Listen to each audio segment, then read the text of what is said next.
outro dia eu tava vendo um vídeo que falava do Elon Musk. Você conhece o Elon Musk? Ele tava insatisfeitíssimo com a educação que os filhos dele tinham. Ele teve uma brilhante ideia. Ele falou assim, vou montar uma escola para os meus filhos. Ele criou uma escola, essa escola chamava Ad Astra, que em latim significa para as estrelas, é muito a cara dele. E a ideia dessa escola é simples, é focar na solução para resolver um determinado problema. Então, por exemplo, né, ao invés de você aprender que a chave de fenda ela serve para você apertar e afrouxar parafuso, você já usou esse negócio, Kaique? Já usei, já. Já mesmo? Já. Você manja disso aqui? Manja. Como que você aprendeu isso daí? Meu pai. Mas o quê?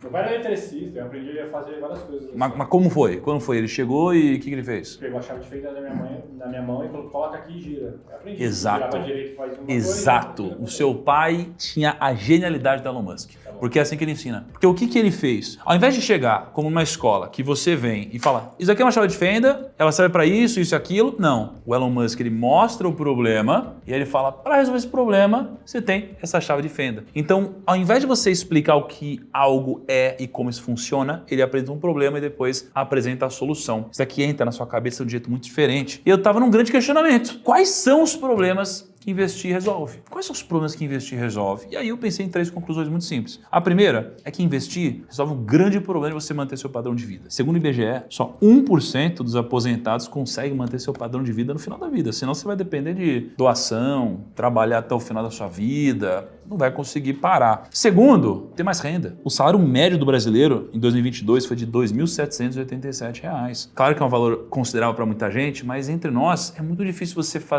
realizar todos os seus sonhos com esse dinheiro. Investir resolve esse problema. Em terceiro lugar, você tem a opção de parar de trabalhar se você quiser ou de fazer o que você quiser, não é mesmo? Então, investir resolve esses 3 problemas. Agora, qual o melhor caminho para você resolver esses problemas? Simples. Receber dividendos todos os meses na sua conta. E antes de eu aprofundar em como você pode receber dividendos todos os meses e dividendos consideráveis, tem um pedido para fazer. Clica no botão de curtir aqui embaixo e se inscreve no canal. Só isso. Sim, é literalmente só isso, tá? Clica aí e vamos lá. O que são dividendos, então? Talvez alguns de vocês estejam se perguntando. O dividendo ele é uma parte do lucro líquido de uma companhia que é distribuído para os acionistas. Vamos pegar o exemplo de Itaúsa. Imagina que você comprou ações de Itaúsa por R$10. A Itaúsa teve R$1 bilhão de lucro líquido. O payout foi de 50%. Ou seja, o payout é o quantos por cento do lucro líquido vai ser distribuído para o acionista. 1 bilhão de lucro líquido, payout de 50%, 500 milhões vão ser distribuídos para o acionista. Legal. Aí se você pegar esses 500 milhões e dividir pelo número de ações que existem de Itaúsa, você vai chegar no dividendo por ação. Então, se você descobrir que você vai receber R$1, por exemplo, para cada uma ação de R$10 que você tem, você vai ter um dividend yield de 10%. Olha que simples. Aí você fala, mas é muito pouco isso daí. 1% é muito pouco. Será que é muito pouco? Então vamos ver o que aconteceria se você conseguisse investir R$150 por mês e recebesse dividendos de 1% ao mês. Em 12 meses, você recebe por mês uma renda de mais ou menos isso que está aí na sua tela. Em 60 meses, você recebe isso que está aí na sua tela. Em 120 meses, você recebe uma renda disso que está aí na sua tela. Em 240 meses, você recebe mais ou menos isso. Em 420 meses, você está recebendo mais ou menos isso. E chegando na grande consistência de 50 anos investindo, isso é o que você recebe de renda todos os meses de uma forma adicional. Obviamente, lembrando que você investiu R$150 por mês e não uma grande quantia exorbitante. Só que existe um problema nessa lógica. Qual que é o problema? O problema é, você pode investir numa boa empresa pagadora de dividendos ou você pode acabar investindo em péssimas empresas pagadoras de dividendos. Como saber a diferença entre ambas? Simples. O conhecimento e a ferramenta. No vídeo de hoje eu vou te passar alguns conceitos básicos que vão te ajudar a tomar melhores decisões. Mas eu não posso deixar de te convidar também para o curso online e gratuito de 4 horas que eu criei e ele vai ser disponibilizado muito em breve. Então se você quiser assistir esse curso gratuito de 4 horas, é só você clicar aqui no link da descrição, colocar seu nome, e-mail para você se preparar para essas aulas que eu vou lançar junto com o meu time, tá bom? Então vai lá, deixa seu nome e e-mail e vamos continuar. Conhecimento e ferramentas. Legal? Conhecimento e ferramentas são importantes e uma das ferramentas talvez mais famosas no mundo dos dividendos é o que a gente chama de modelo de Gordon.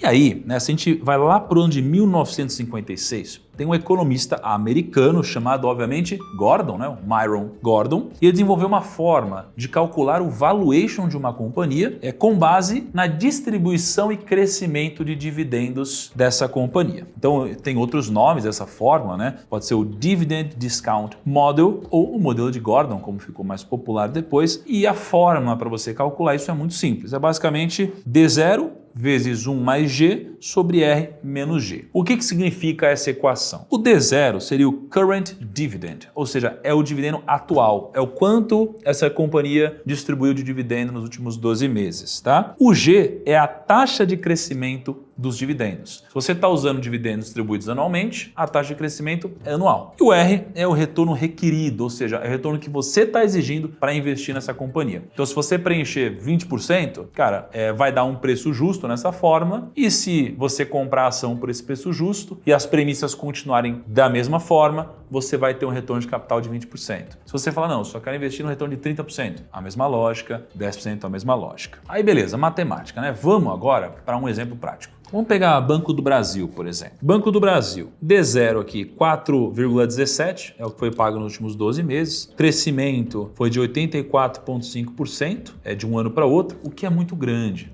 Então, o que a gente faz? Vamos tentar colocar um crescimento olhando para um prazo maior. Eu puxei aqui os últimos 15 anos, o crescimento de dividendos foi de mais ou menos 14,75% ao ano, tá? E o R é uma coisa muito pessoal, vou colocar um retorno exigido de 23% para investir em Banco do Brasil. Se a gente joga isso aqui na forma, 4,17 vezes 1 mais 0,1475 sobre 0,23 menos 0,1475, eu vou chegar num preço justo de R$ 58. Olha que legal. Se hoje a cota vale R$ 41,80, se você for ver uma ação de Banco do Brasil, está em mais ou menos R$ 41,80, significa que se eu cheguei ao preço de R$ 58 e Banco do Brasil está negociando a um preço de R$ 41,80, eu tenho um upside de 38,75%. Ou seja, se eu pagasse R$ 58, eu estaria comprando um preço justo. Abaixo disso, eu tenho um upside muito maior. Então, em tese, isso daqui te ajuda a olhar para algumas oportunidades e pelo menos ter um double check aqui em relação ao preço. Claro que isso aqui não vai funcionar em todas as empresas, mas daqui a pouco eu vou fazer alguns disclaimers para você. Só um parênteses, você já conhecia essa fórmula? É muito legal isso, né? Toma cuidado para não considerar essa fórmula como o que vai decidir se você vai comprar algo ou não, mas com certeza é legal você usar ela para te ajudar em tomada de decisão. Vamos olhar para uma outra empresa, pagadora de dividendos também, Empre, né? Energias Brasil. Nos últimos 12 meses, foram pagos R$ 2,19 de dividendos. O crescimento dos últimos 17 anos foi de 14,81% nos dividendos. Eu coloquei o mesmo retorno exigido de 23%, tá? Se eu jogo na fórmula, 2,19 vezes 1 mais 0,1481 sobre 0,23 menos 0,1481, o preço justo estaria em 14,76. Aí eu pergunto, quanto que está custando hoje essa ação? R$ 19,95. Em tese, se eu pagasse R$ 40, eu já estava tendo esse retorno de 23 exigido. Agora, no preço de R$ 19 é como se eu tivesse um upside de 104% a mais. Agora, o que acontece se eu colocar uma taxa de crescimento de dividendos mais baixa? Aí o valor da empresa cai. Então, olha como muda a fórmula. 2,19 vezes 1 mais 0,08 sobre 0,23 menos 0,08, aí o preço justo estaria em R$ 21,80. Ou seja, se os dividendos crescessem a 8% ao ano, ao invés de 14%, aí a empresa estaria próxima desse preço justo. Entende? A lógica é, sempre que você vai aplicar uma forma dessa, você precisa ser mais conservador, porque você precisa criar uma margem de segurança. Então você não pode ser aquele investidor otimista, né? Em relação à matemática. Você pode ser otimista com o negócio, mas a matemática precisa sempre trazer uma margem de segurança para você, tá? Nunca esqueça disso. Vou dar um outro exemplo, Itaúsa. Imagina Itaúsa, no último ano, 0,61 de dividendos. Cresceu 13,85% ao ano. E eu vou usar 21% de retorno exigido. Se eu jogar isso aqui na fórmula, o preço justo seria R$ 9,71. Ou seja, com o preço da ação em mais ou menos R$ 8,74, tem um upside aqui, né, de 11%.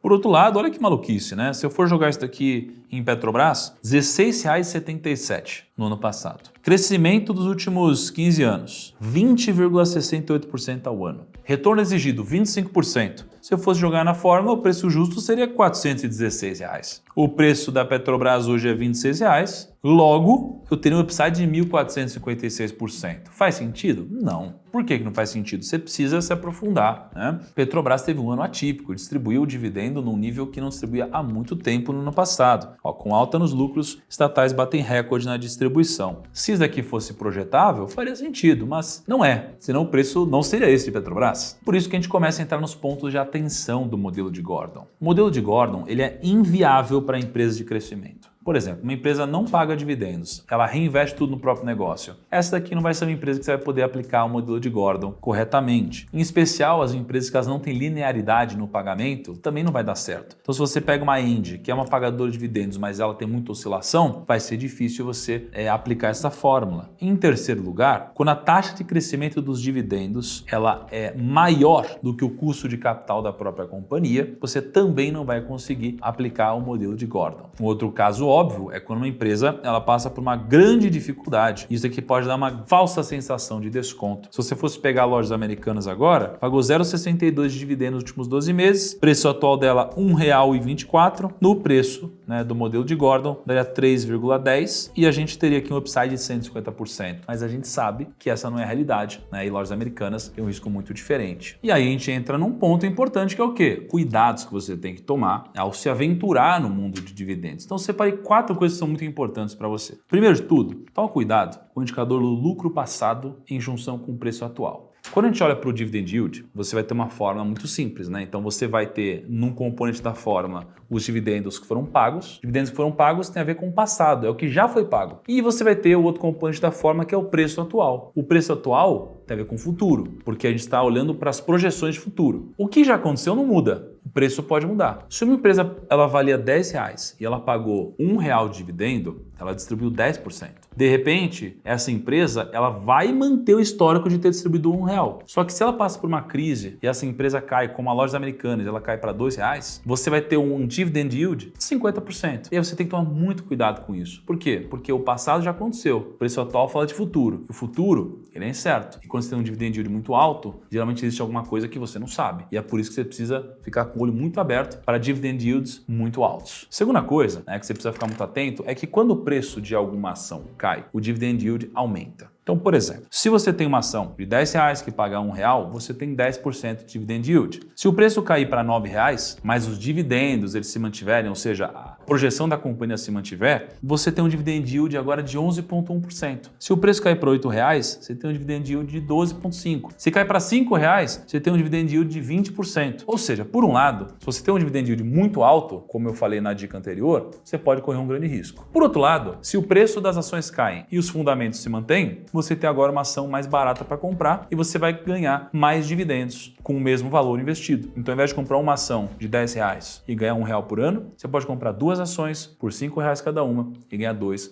por ano. Terceira coisa que você tem que olhar é o endividamento, porque você quer uma empresa sólida que te paga dividendos hoje e que vai te pagar também no futuro. Então, uma das melhores formas de você analisar uma empresa de dividendos é por meio da dívida líquida sobre EBITDA. Então, você vai pegar a dívida que ela tem e você vai olhar para praticamente o lucro operacional que ela tem. Se ela tiver uma dívida muito grande em relação ao lucro operacional dela e ela estiver recebendo dividendo, em algum momento você pode ter problemas. Então, escolha empresas que tenham dívidas e estruturas de caixa muito sólidas. Um consenso de mercado é geralmente você não ter, na maioria dos segmentos, uma dívida líquida superior ao EBITDA em 3 vezes, tá? Então, se você tem um EBITDA e a dívida líquida ela é 3 vezes maior que o EBITDA, começa a talvez trazer algum tipo de risco aqui para a companhia. E o quarto ponto é o payout, né? Quando a empresa tem lucro, ela pode fazer basicamente 3 coisas com isso. Ela pode reinvestir no próprio negócio, ela pode recomprar suas próprias ações, ou ela pode pagar para os seus acionistas, basicamente, né? E o payout é a parte desse lucro que vai ser distribuída para os acionistas, não é mesmo? E quando você pega um exemplo como a Embry, o payout dela nos últimos 5 anos teve uma média de 41,56%. Em 2022, ela teve 1,4 bi de lucro ela distribuiu 651 milhões em dividendos. Ou seja, o que você precisa ficar atento? Se o payout não está acima de 100% com consistência, porque a empresa está distribuindo mais do que o lucro líquido dela. Então você precisa encontrar uma métrica onde o payout tem uma razão de saúde em relação ao lucro líquido da companhia, para que esse número esteja sendo distribuído com saúde e não como um anabolizante, tá? Você gosta de ações de dividendos? Você investe pensando em dividendos? Você tem uma carteira que te gera dividendos todos os meses? Eu espero que sim. Mas se você tiver uma carteira e você quiser aprimorá-la, ou se você não tiver e quiser começar com o pé direito, como eu já disse no começo do vídeo, eu vou lançar um treinamento gratuito de 4 horas sobre como montar uma carteira de dividendos. E se você quiser participar disso, é só clicar no link da descrição, colocar o seu nome, e-mail e se preparar para estar no dia do lançamento, no minuto que eu abrir esse treinamento gratuito para você e sua família, tá bom? Um grande abraço para vocês no nosso próximo vídeo e tchau!